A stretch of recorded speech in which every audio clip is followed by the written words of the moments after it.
After my heart surgery, I dropped a message in our family chat asking, "So, who's gonna pick me up from the hospital?"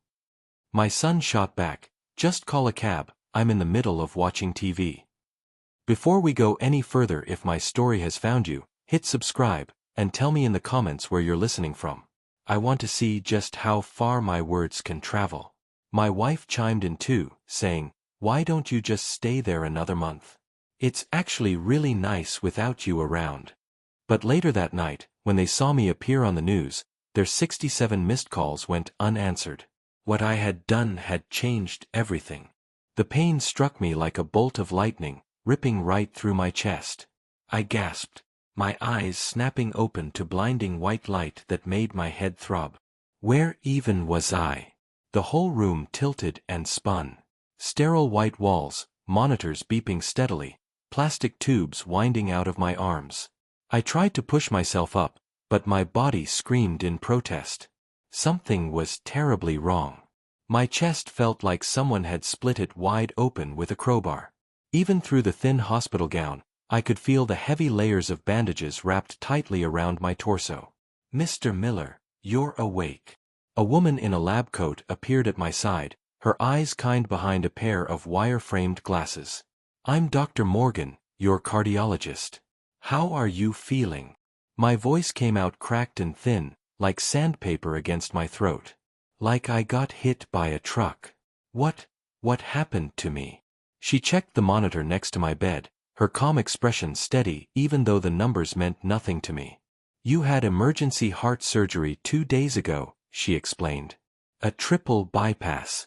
Your heart stopped for 47 seconds during the procedure." 47 seconds. The words echoed in my mind, heavy and impossible. "So, was I dead?" I whispered. She gave a small nod. "Technically, yes. But we brought you back." She pressed her fingers gently against my wrist, checking my pulse. "You're going to be all right, Mr. Miller. The surgery went well. You'll need about 2 weeks here to recover, then you can slowly return to your normal life." I glanced around the room again. A small window framed the gray skyline of Chicago under a heavy January sky. No flowers, no cards, no sign that anyone had thought to come. Just the hum of machines. A nurse bustled in, adjusting the 4-line in my arm. "Mr. Miller, I'm Emily. I'll be taking care of you this shift. Are you in pain right now?" I just nodded. She made a quick note on her chart, then adjusted something in my 4.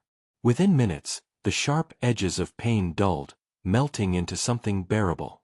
Dr. Morgan pulled up a chair. "I need to ask a few questions, just to check your memory and brain function. Can you tell me what year it is?" 2025, I whispered. "Good. And the month?" "January." The word felt like lead on my tongue. She nodded. "Perfect. Now, squeeze my hands." My grip was weak, almost childlike, but she smiled anyway. "That's good. Your memory and motor function are both working. The next days will focus on pain control and some gentle walking. We'll get you moving soon." When she left, the room felt emptier than ever, filled only with the endless beeping of machines. I reached slowly for the bedside table where my belongings sat. My fingers wrapped around my phone.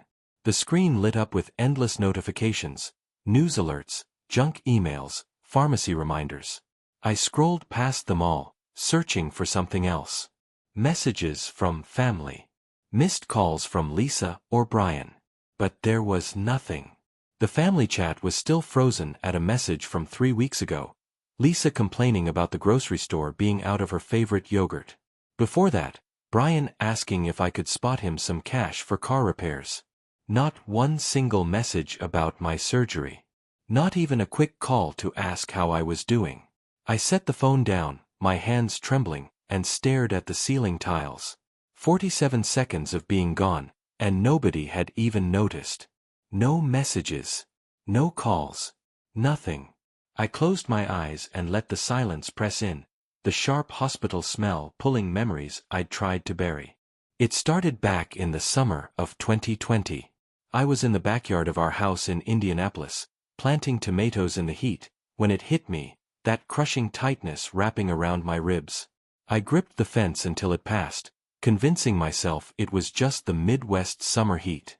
"James, you're being dramatic again," Lisa had called out from the porch, sipping iced tea. "Come inside before you give yourself a stroke out there." I laughed it off. 66 years old, still strong as ever, I told myself. Just needed more water, maybe more rest. But the episodes didn't stop. By 2021, climbing the stairs to our bedroom felt like scaling a mountain.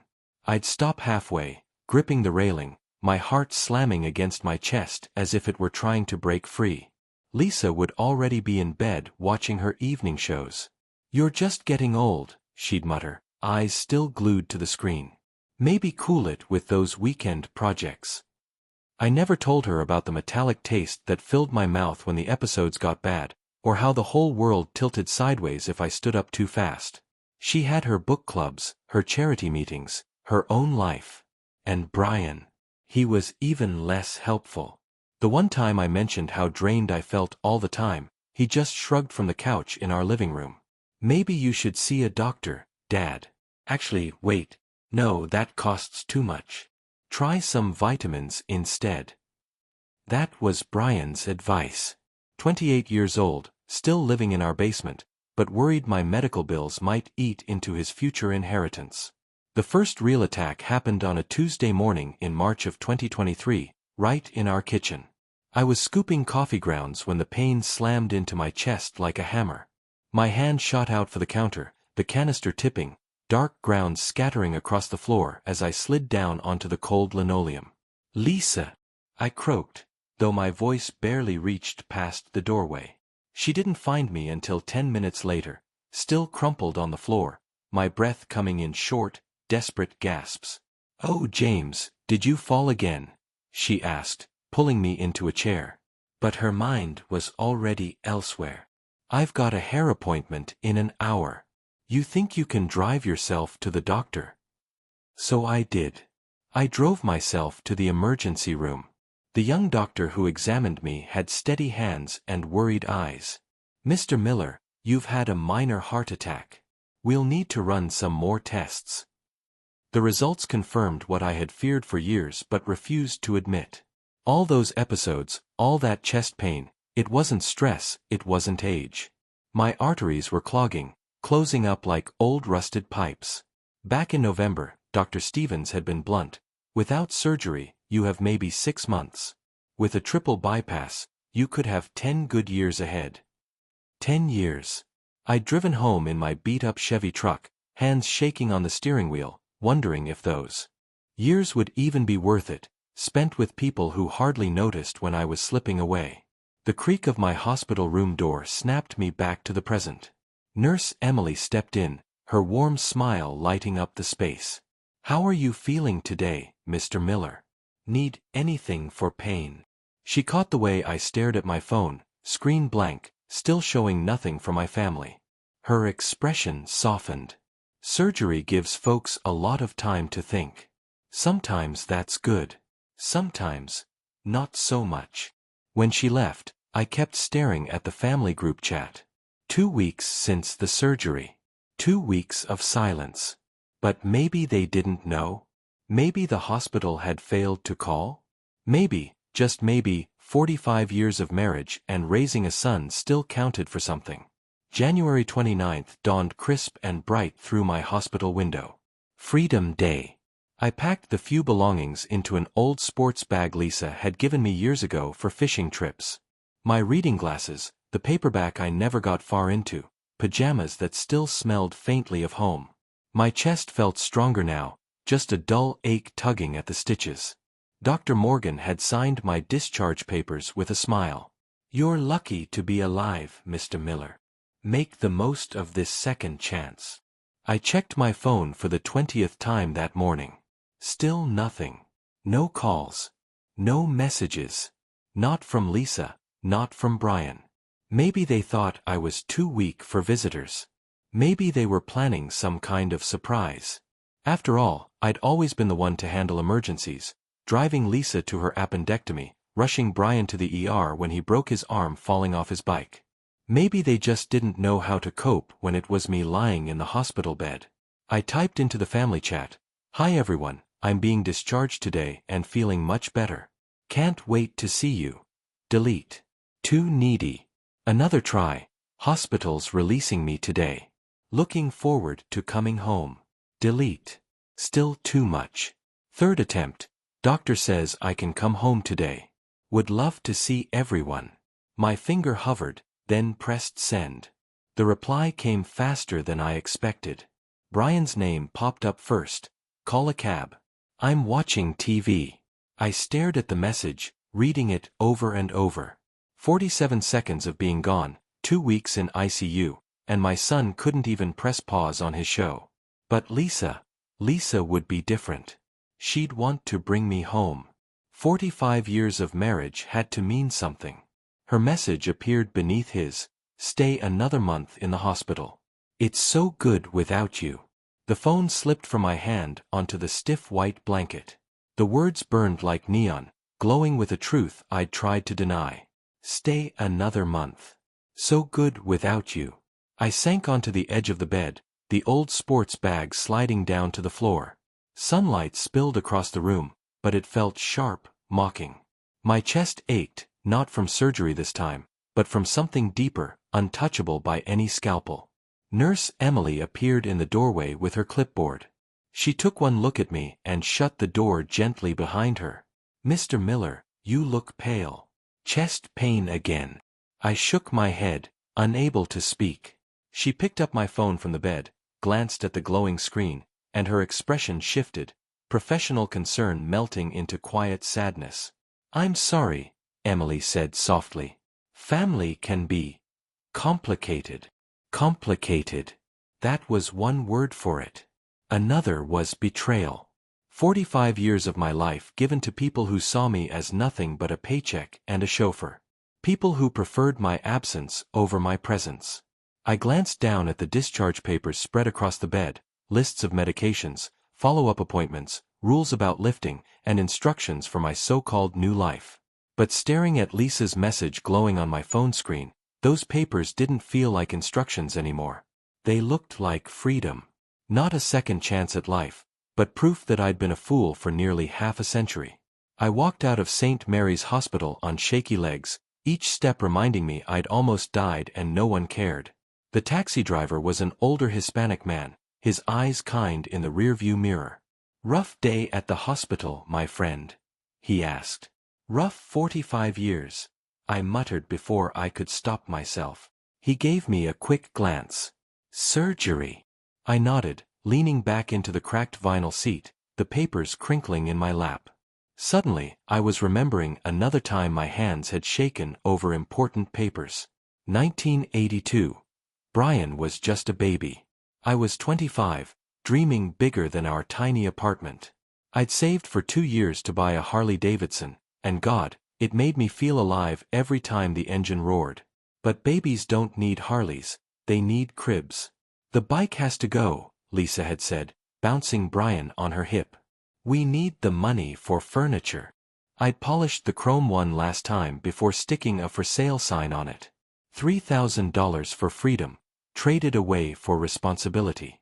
I told myself it was temporary, just until Brian got older. The cab rolled past a motorcycle dealership, rows of shining bikes gleaming in the sun, and my chest ached with something deeper than stitches. "Family's tough sometimes," the driver said, steering us toward the freeway. Mine too. Another memory surfaced. 1995. Lisa and I had finally planned our honeymoon, 15 years late, but finally real. Paris in springtime. I'd been working double shifts, saving every dollar. Then Brian got into college. "Paris will always be there," Lisa had said, ripping the brochures with tears in her eyes. "But his education comes first." The dream of Europe went into a box with all my other postponed happiness.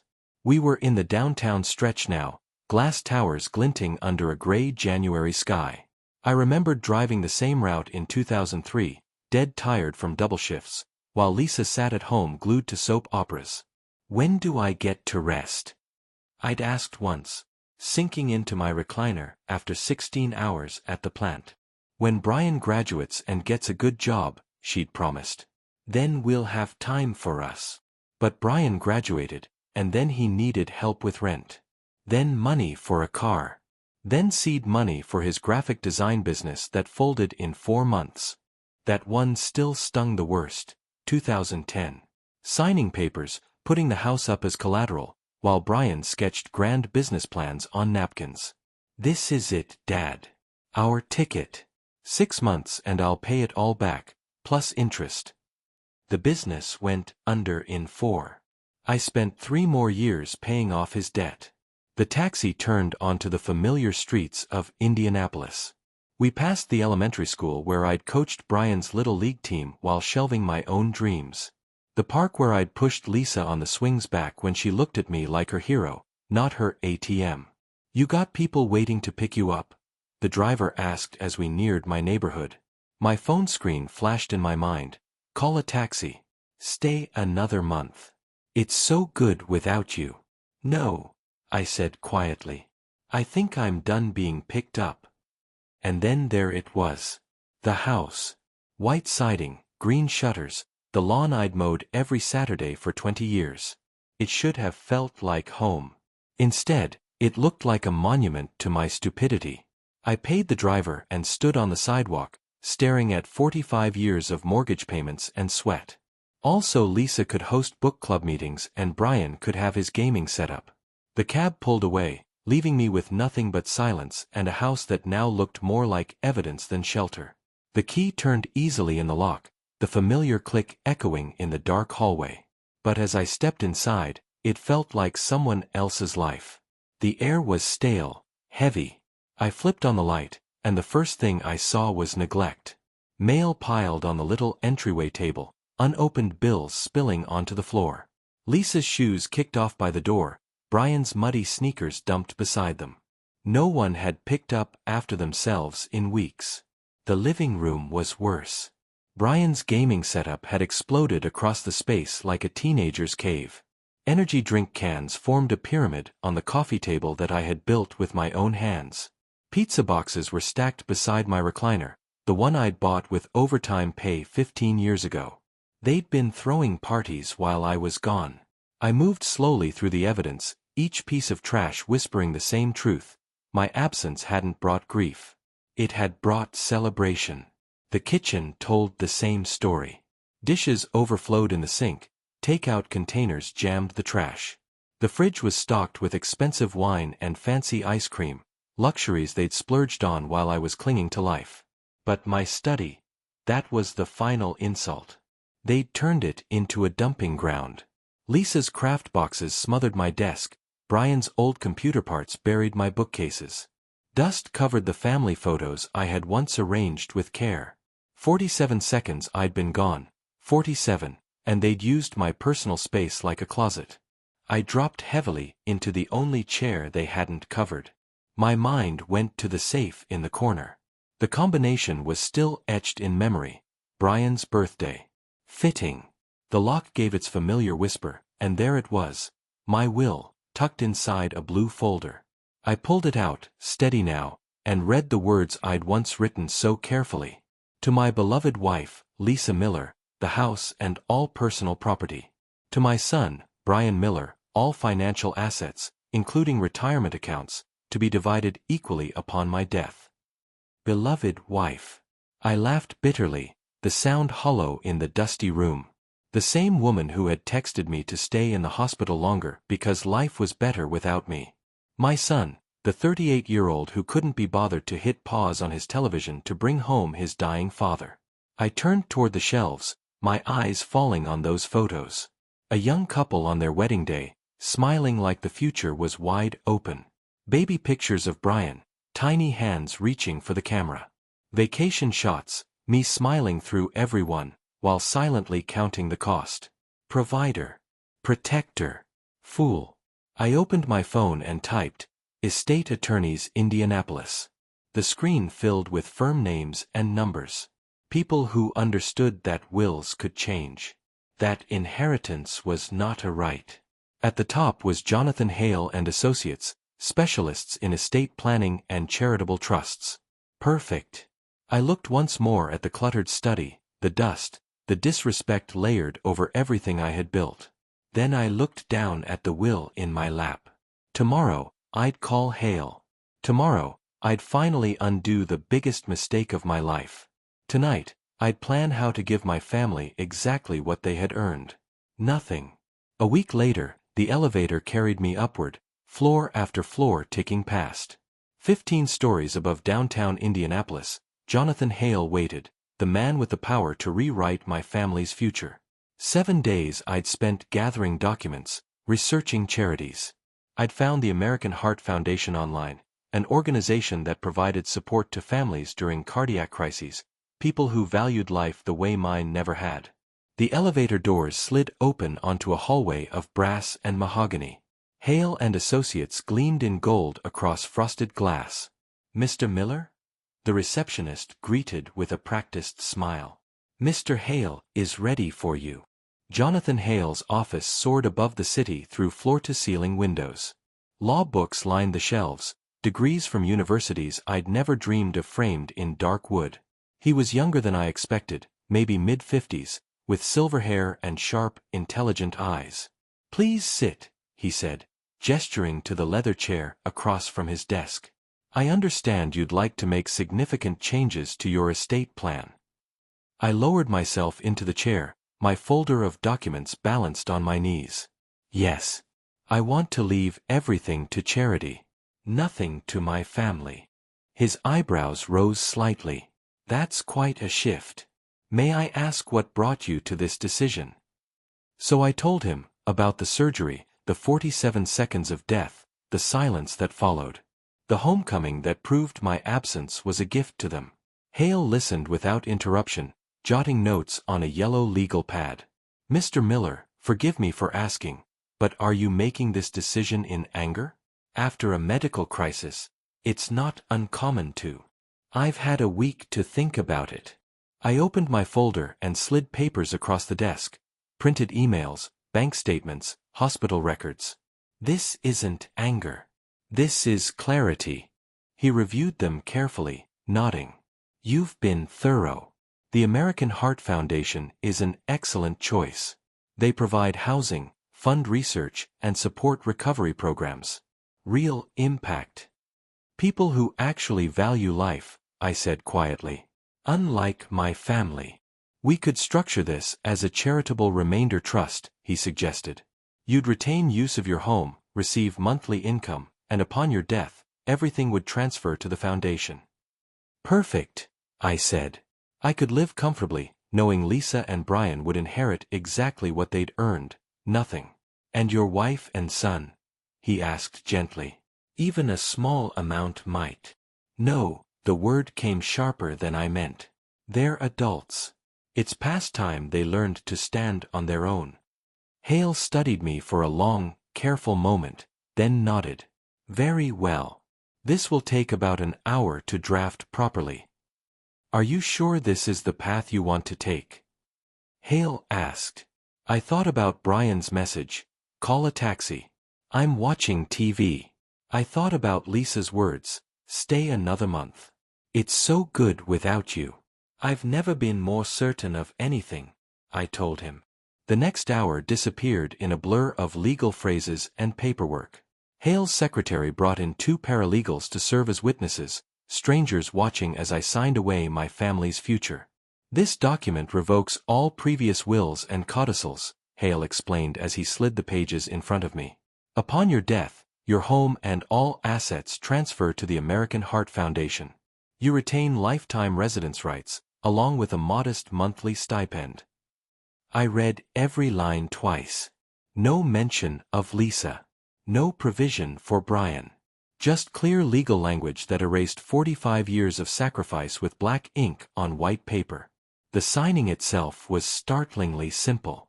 3 signatures, 2 witnesses, 1 notary stamp. That was it.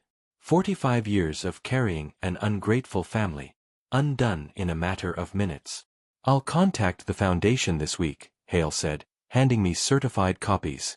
They'll likely want to meet with you, and there could be opportunities for a media announcement. Media announcement. I repeated, feeling a flicker of satisfaction. I liked the sound of that. Public recognition for charity. Public humiliation for my family. The foundation's offices are in this building, 12th floor, he added. Their media coordinator, Rebecca Mills, is excellent at handling these kinds of stories. I stood, slipping the certified copies into my jacket. Hale shook my hand firmly. You're making a generous gift, Mr. Miller. The foundation supports hundreds of families every year. Families who deserve help, I replied. Unlike mine. The hallway seemed brighter as I left his office, the weight in my chest replaced by something like justice. 3 floors down, I could already imagine it, turning private pain into a very public truth. The foundation's reception area glowed with bright posters about heart health and photos of grateful families. Mr. Miller? A woman with a sharp but kind smile approached, extending her hand. I'm Rebecca Mills, media coordinator. Thank you for choosing our foundation. Her office walls told me everything: awards, framed news clippings, reminders that this woman understood the power of a good story. Please sit, she said warmly. Your attorney mentioned you'd like your donation made public. Tell me what brought you here. So I did. I told her everything: the surgery, the 47 seconds of death, the silence afterward, the cruel text messages. Rebecca listened without interrupting, scribbling notes on her yellow pad. This is powerful, she said at last. Your story could save lives. People need to hear how critical family support is during a medical crisis. If my pain helps someone else, then it's worth it, I said quietly. She picked up her phone and dialed. Channel 6. This is Rebecca Mills with the American Heart Foundation. I've got a story for you. A local man is donating his entire estate after his family abandoned him during heart surgery. The call lasted 10 minutes. When she hung up, her eyes were bright. They'll send a crew this afternoon. Perfect timing. Heart Health Awareness Week begins Monday. The rest of the morning flew by. Rebecca coached me on key points: the importance of family support, the mission of the foundation, the realities of cardiac recovery. But most importantly, tell the truth, she urged. Don't hold back. People respond to real emotion. Your story will touch hearts. By noon, I was sitting under the studio lights at Channel 6 downtown. The producer, a sharp woman named Kelly, didn't need convincing. A man leaves his house to charity after his own family tells him to stay in the hospital longer? Viewers will connect with this. The interview itself went smoothly. Bright lights, steady cameras, practiced questions. The host, David Sanders, struck the right balance of sympathy and professionalism. Mr. Miller, what went through your mind when you read those messages from your wife and son? He asked. I steadied my voice. I realized love has to go both ways. Gratitude is a choice. For 45 years, I chose to put them first. When I needed them most, they chose differently. And why donate to heart research specifically? Because they saved my life when my heart stopped for 47 seconds. My family didn't seem to care whether I lived or died. Afterward, the crew followed me back home to Indianapolis. Neighbors peeked from behind curtains as the Channel 6 van parked in my driveway. The cameras captured everything: the house, the rooms, the reality of where my so-called family had celebrated while I fought for my life. We sat in my living room, the same one Brian had filled with his gaming gear while I lay in intensive care. David's questions cut deeper now, his camera rolling as I spoke the truth out loud for the first time. This is where you came back after surgery, David's voice narrated for the cameras. And this is where you discovered your family had been living comfortably without you, throwing parties, eating takeout, filling your study with storage boxes. The camera swept across the mantel, lingering on family photos. My wedding day, Brian's graduation, vacation snapshots, all proof of my sacrifices, all witnesses to a lifetime of misplaced devotion. Do you regret making this choice? The interviewer asked. I looked straight into the lens. My only regret is that it took me 68 years to realize my own worth. By late afternoon the filming wrapped. David shook my hand with real respect. This will air tonight at 6. Honestly, I expect it'll get picked up nationally. I spent that evening at a quiet downtown restaurant. My phone buzzed now and then with messages from Rebecca, updates from the Foundation's media team, who were preparing to push the story online. At exactly 6 o'clock, I watched myself on the restaurant's mounted TV. The anchor's voice was smooth, dramatic. An Indianapolis man is making headlines tonight after donating his house to charity. But it's the reason behind his generosity that has everyone talking. And then my face filled the screen. Calm, steady, telling the truth, about betrayal, about abandonment. They showed my house, my explanation for giving it all to the Heart Foundation, Rebecca's words about supporting cardiac patients. The restaurant grew quiet. Diners glanced from the screen to me. Some eyes held sympathy, others a kind of outrage on my behalf. My phone stayed silent. Rebecca had told me not to check reactions too soon. Let the story breathe, it'll spread fast. By morning, she said, it would be everywhere. Driving home, I wondered if Lisa and Brian had seen it. They never missed the local news, usually arguing about politics or complaining about the weather. Tonight, they'd see themselves, cruel, exposed, broadcast for the whole city. Tonight, they'd know their comfortable life was over. I slept soundly for the first time in weeks. Back at the Miller house, the evening news was just background noise. Lisa flipped through a magazine while Brian mashed buttons on his controller, empty pizza boxes and soda cans testifying to their easy life without me. Another boring day, Brian muttered. Nothing ever happens in this stupid town. At least we don't have to deal with your father's constant worrying, Lisa said, not looking up. Remember how he fussed about every little expense? They both laughed. Seconds before the anchor's voice sharpened. An Indianapolis man is making headlines tonight after donating his home to charity. But it's the reason behind his generosity that has everyone talking. Brian's controller slipped from his hands. On the screen was their house. White siding, green shutters, the oak tree in the yard. Mom, he whispered. That's our house. Lisa's magazine slid to the floor. Then my face filled the screen. Her hand flew to her mouth. Oh my God. That's your father. They listened in stunned silence as I spoke. When I asked my family to pick me up from the hospital, my son told me to call a taxi because he was watching TV. My wife told me to stay another month, because life was so good without me. Brian went pale. Those were his exact words. Lisa's eyes widened as she recognized her own cruel message, now broadcast across Indianapolis. This is impossible, she shouted at the television. He can't do this. That's our house. But the story continued, showing my explanation, the donation to the Heart Foundation, the complete absence of any mention of inheritance. Call him. Lisa grabbed Brian's arm, shaking it. He fumbled with his phone, hands trembling as he dialed. Straight to voicemail. Dad, it's Brian. We saw the news. What are you doing? Call us back. Lisa snatched the phone, tried herself. Straight to voicemail again. James Miller, this is your wife. Call me back right now. This is insane. They tried again and again, 10 times, 20, but by then, my phone had stopped ringing altogether, voicemail catching every attempt. Meanwhile, online, the story was catching fire. Brian's Facebook feed filled with shares of the news clip, strangers weighing in with shock, sympathy, and judgment. Friends and neighbors were already chiming in online, recognizing the house, condemning Lisa and Brian for their cruelty. Look at this, Brian muttered, shoving his phone toward his mother. They're calling us monsters. Everyone says we deserve it. Mascara streaked Lisa's cheeks as she cried. Where will we go? We don't have money. Everything is in his name. The truth was sinking in. The house, the accounts, the retirement fund, none of it had ever belonged to them.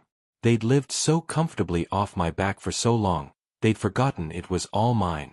By 10 o'clock they had left 67 voicemails and dozens of frantic texts. I answered none of them. "He's lost it," Brian said, pacing the living room, his voice shaking. "The surgery scrambled his brain. He doesn't know what he's doing." "Or maybe," Lisa whispered, staring at her silent phone, "maybe he knows exactly what he's doing. Maybe this is revenge." The rest of the night they circled the same truth. No job, no savings, no property. Brian had never worked a steady day in his life. Lisa hadn't held a job in 30 years. "What do we do?" Brian asked at midnight, his voice thin with fear. Lisa wiped her eyes, looking around at his expensive gaming gear, at her glossy magazines, at the life they'd built on my sacrifices. "We wait for him to come home," she said grimly. "And we make him understand that family is family, no matter what." So they sat in the living room, staring out at the driveway. Lisa brewed pot after pot of coffee. Brian kept his phone charged, dialing again and again. Neither slept. They waited for headlights, rehearsing pleas and excuses, desperate to salvage their comfort. At dawn, Lisa sat by the window, her cup trembling in her hands, while Brian paced behind her, clutching his phone like a weapon. When my key finally turned in the lock, they froze. This was their chance, or their reckoning. At 8:30, I stepped inside, unhurried, calm. They rushed to block my way, eyes wide with panic. "Dad!" Brian barked, too forceful to hide his fear. "What is this madness? We're your family." I hung my jacket on the hook, my voice even. "Family. When I was in the hospital fighting for my life, did either of you call? Even once?" Lisa's voice cracked with false indignation. "We were busy. You know how hard it is to manage everything without you." "So hard," I said, my tone still level though my gaze was sharp as ice, "that you told me to stay another month. Because it was so good without me." Brian's rehearsed words fell apart under my stare. "That was a joke. We didn't mean it." 67 phone calls last night, I observed, walking past them toward the kitchen. "Funny how you suddenly found the time once your inheritance was at risk." They trailed me, babbling over each other. "Dad, please listen. James, you're not thinking clearly, the surgery affected your mind. We love you, we've always loved you." I filled the coffee maker, my movements slow and deliberate, ignoring their pleas. When Lisa grabbed my arm, I looked down at her hand with such cold detachment that she dropped it immediately. "You have 24 hours to leave this house," I said quietly. The words hit like a hammer. Lisa staggered back. Brian's face went white. "Where will we go?" Lisa whispered. "We have no money." "That," I said evenly, pouring the water into the coffee maker, "is no longer my problem." My calm scared them more than rage ever could. This wasn't the man who had carried their lives on his shoulders for 45 years. This was someone new, someone finished with them. "You can't do this," Brian shouted. "I'm your son. This is my home." "Your home." I turned to face him. "When did you last pay the mortgage? Or a single utility bill? When did you contribute anything besides dirty dishes and demands for cash?" His mouth opened, but no words came. The truth silenced him.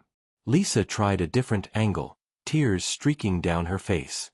"Honey, we made mistakes, but 45 years of marriage must count for something."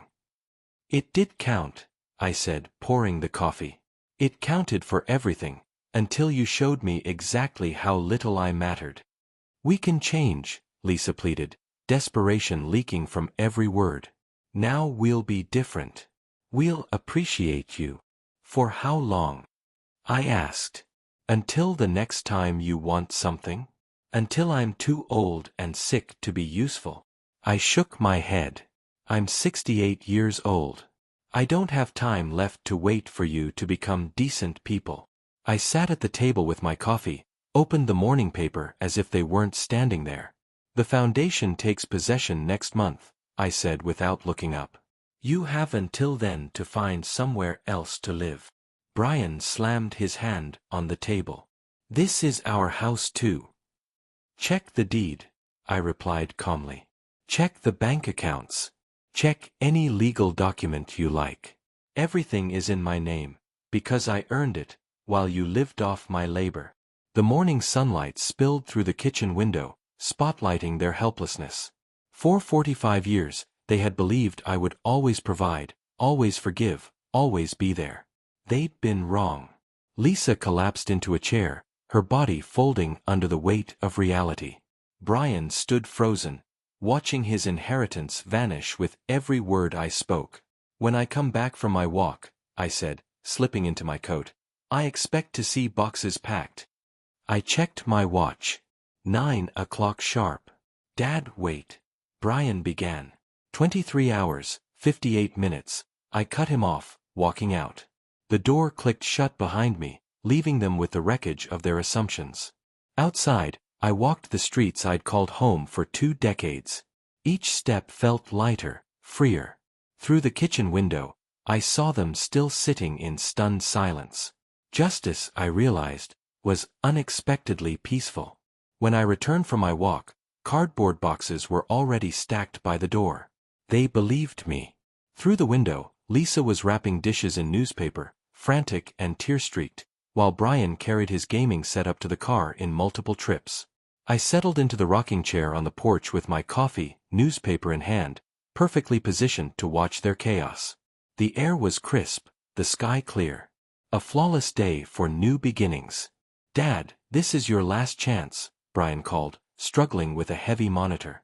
We can fix everything. You had 45 years of chances, I said, not even glancing up from the paper. Lisa appeared in the doorway, her hair a mess, her eyes swollen. James, honey, I'm sorry about that message. I wasn't thinking clearly. That's the problem, Lisa, I answered flatly. You never think about anyone but yourself. The packing descended into disorder. 45 years of belongings, crammed into cars in less than 24 hours. Lisa ran in and out, clinging to sentimental trinkets. Brian debated whether his old computer games were worth trunk space. Around noon, Mrs. Henderson from next door wandered over, curiosity in her eyes. Everything all right, James? She asked, noticing the boxes. Just some family changes, I said pleasantly. Nothing to worry about. She nodded politely, but the look she gave me said she'd already seen the news. By now, everyone in the neighborhood probably had. Brian cycled through every stage of desperation. First, anger. This is insane. You can't survive without us. Then bargaining. What if we paid rent? What if we helped with bills? And finally, pleading. Dad, where are we supposed to go? Mom hasn't worked in 30 years. I've never had a real job. I've lived 68 years, I replied calmly. I'll manage just fine. Lisa tried every trick she had left. Tears, appeals to our vows, memories of better times. But I'd seen that show too many times to believe it now. By 4 o'clock, both cars were stuffed to the roof. Clothes crammed into garbage bags, valuables jammed into corners. Furniture, appliances, countless boxes, they had to leave it all. We'll be back, Brian muttered bitterly as he loaded the last box. You can't keep us away forever. You're welcome to visit, I said, sipping my coffee. After you call first and ask permission. Lisa stood by her car, staring at the house like it was already a memory. I never thought it would end like this, she whispered. Neither did I admitted. I thought someday you'd learn to appreciate what you had. At 6 o'clock sharp, exactly 24 hours after my ultimatum, both cars rolled out of the driveway. Lisa was weeping. Brian was seething. And I stayed seated on the porch until the sun dipped below the rooftops, savoring the silence. For the first time in 45 years, I was alone. The quiet was beautiful. Inside, the house felt cavernous. My footsteps echoed through the empty rooms. No TV blasting, no arguments about bills, no demands for more. In my study, I opened a drawer where travel brochures had been hidden for 2 decades. Colorado peaks, Arizona deserts, national parks I had only dreamed about while chained to responsibility. Now, I could look at them without guilt. February slipped by peacefully, filled with solitude and planning. In March, I finally set out, my first trip for the sake of joy alone. Big Bend National Park. I had never camped by myself before. Never driven across states without purpose. The desert overwhelmed me, the silence stretching farther than I'd ever imagined, the raw beauty of stone and sky. One night by the campfire, I met Tom, a retired teacher from Oklahoma. "First time out here?" Tom asked, noticing my brand new camping gear. "First time anywhere," I admitted. "I'm 68, and this is my first trip just for pleasure." He laughed warmly. "Son, it's never too late to start living for yourself." April carried me into Colorado. By then, I'd upgraded my camping gear and had the confidence to tackle winding mountain roads. The thin air tested my heart, but easy hikes through pine forests filled me with a strength I hadn't felt in years. That month, I discovered photography. I bought my first real camera in decades. The mountains demanded to be captured, snow-capped peaks reflected in still lakes, wildflowers splashing color across high meadows, sunrise painting granite cliffs in gold. May brought new friendship. Sarah, a widow from Denver, joined our senior hiking group and taught me advanced photography techniques. We spent hours together, talking about composition and light while moving along trails at altitudes my cardiologist would have strictly forbidden 6 months earlier. "You're glowing," Dr. Morgan remarked during my checkup. "Your recovery is remarkable." "What's changed?" "Everything," I told her. "I'm finally living for myself." My work with the foundation grew through spring. Rebecca began featuring my photos in newsletters, images of landscapes paired with my story, showing heart patients that life after surgery could be more than survival. "Your story has already saved dozens of families," she told me over coffee one June afternoon. "People are learning to value each other while they still can." But what mattered most to me was speaking directly with patients about to face surgery, terrified, alone. I shared my journey, not only the medical details but the emotional truth of discovering self-worth. "Family support matters," I told them, "but self-respect matters more." Summer stretched out with longer trips. Arizona's deserts bloomed with unexpected color. Utah's red rocks tested my photography skills. New Mexico's ruins connected me to centuries of human history. At 68, I was healthier than I'd been at 58. Hiking, fresh air, days built around purpose instead of stress, they transformed my body as much as my spirit. Tom and Sarah became steady companions. We'd meet at different parks, share campsites, hike side by side. For the first time in my adult life, I had friends based not on obligation, but on shared passion. "You're like a different man," Sarah observed one evening as we watched the sun sink behind Zion's cliffs. "What were you like before?" "Tired," I said simply. "So very tired." Rebecca's team shared my adventures on social media. Photos of an older man finding joy in nature. Stories of honesty, of families learning to heal. The comments poured in. Patients shared their struggles. Adult children admitted they saw themselves in Brian's behavior. Spouses recognized Lisa's patterns of taking devotion for granted. July found me back in Indianapolis, not because I had to be, but because I wanted to be. The house, once a prison, felt like a sanctuary now. I was reviewing photos at my favorite downtown coffee shop when a shadow crossed my table. Looking up, I froze. Brian stood there, hesitant, different, cleaner, more adult. His gamer clothes had been replaced with business casual, and his posture suggested someone who'd finally learned the weight of responsibility.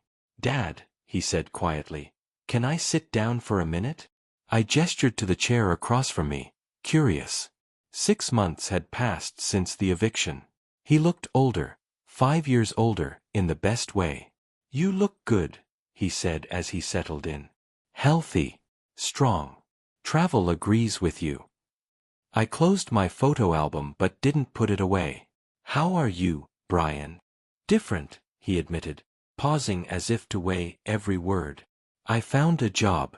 Full-time at an ad agency downtown, designing marketing campaigns. I nodded, letting the silence invite him to continue. I rented a small apartment too. Nothing fancy, but it's mine. I pay my own bills, buy my groceries, do my laundry. That's good, son. He pulled out his phone, showing me pictures, a modest studio apartment, clean and organized. Sparse, but purposeful. How's your mother? I asked. She's learning too. Got a job as a clerk at Macy's. Rents her own place. He lowered his eyes. We don't see each other much. Both busy trying to make it. I sipped my coffee, studying this new version of my son. The arrogance was gone. In its place, humility. Dad, I'm not here asking for forgiveness, he said suddenly. I'm not asking to move back home, or for money, or for you to change your will. That surprised me. Then what are you asking for? A chance to prove I've changed. Maybe we could have coffee sometimes. Like this. If you want to. I slid the photo album across the table, opened to shots from Colorado. He leaned forward, amazed as I told him about hiking at altitude, camping under stars, learning photography from friends. I never knew you wanted to do any of this, he said softly. I never had the chance to find that out myself, I admitted. Brian nodded, understanding deeper than I'd expected. I've been thinking a lot about that, about how much of your life you gave up for us, and how we just took it for granted. The foundation work keeps me busy now, I said, sliding him a newsletter where my story had been featured. Helping other families avoid the same mistakes. So we're a cautionary tale? He asked, half smiling. We're a learning opportunity, for everyone involved. We talked for nearly an hour. Brian shared about his new job, the tight deadlines, demanding clients, and the surprising satisfaction of earning his own paycheck. He asked about my travels, not out of politeness but with real interest, wanting to know where I'd been and where I was planning to go next. As we stood to leave, his voice grew quieter. I understand if you don't want a relationship. If trust has to be rebuilt slowly. But I wanted you to know, I get it now. What we did to you. How wrong it was. We walked out together to the parking lot. His car was an older sedan, nothing flashy, but spotless and well kept. Evidence of responsibility. Brian, I said as he reached for the door, maybe we could do this again in a month or so. His smile was careful, but hopeful. I'd like that. No promises about anything else, I cautioned. I'm not changing my will. I'm not looking for some picture-perfect father-son thing. But maybe we can build something new. Something healthier. I understand, he said. Then softer. And Dad, I'm glad you're happy. Finally. I watched him drive off, noticing how he checked his mirrors, how he signaled at every turn. Small things, but they spoke volumes. Proof that he was paying attention now, maybe for the first time in his life. The afternoon sun was warm on my shoulders as I walked to my own car. Tomorrow, I'd head for Arkansas, to explore the Ozark Mountains. Next month, maybe Maine, to capture the fall colors. My phone buzzed with a text from Tom. Sarah found a great campsite in Utah for October. You interested? I smiled and typed back. Absolutely. Send me the details. 6 months earlier, I'd been a dying man, abandoned by the very people I'd sacrificed everything for. Now I was alive, healthy, and surrounded by people who chose to be in my life. Not because they had to, but because they wanted to. That difference, I'd learned, was everything. I drove home through the familiar Indianapolis streets. Past the little coffee shop where Brian and I had just spoken honestly for the first time. Past Mrs. Henderson's house, where she waved at me from her garden. Past the Heart Foundation office, where Rebecca was already preparing the next awareness campaign. Home. To a house that was finally mine. To a life I had built on my own terms, one careful choice at a time. Some stories end with grand gestures or dramatic reconciliations. Mine ended with something far more valuable. The quiet satisfaction of a man who had finally learned to value himself as much as he once valued others. And maybe, just maybe, the possibility that love could grow again, this time in healthier soil than obligation. The sun was setting as I pulled into my driveway, painting the sky in the same colors I had photographed in Colorado. Beautiful, peaceful, and completely my own. And if my story stayed with you, tap that like button and subscribe. It lets me know you're here, and it helps this story reach the people who might need it most.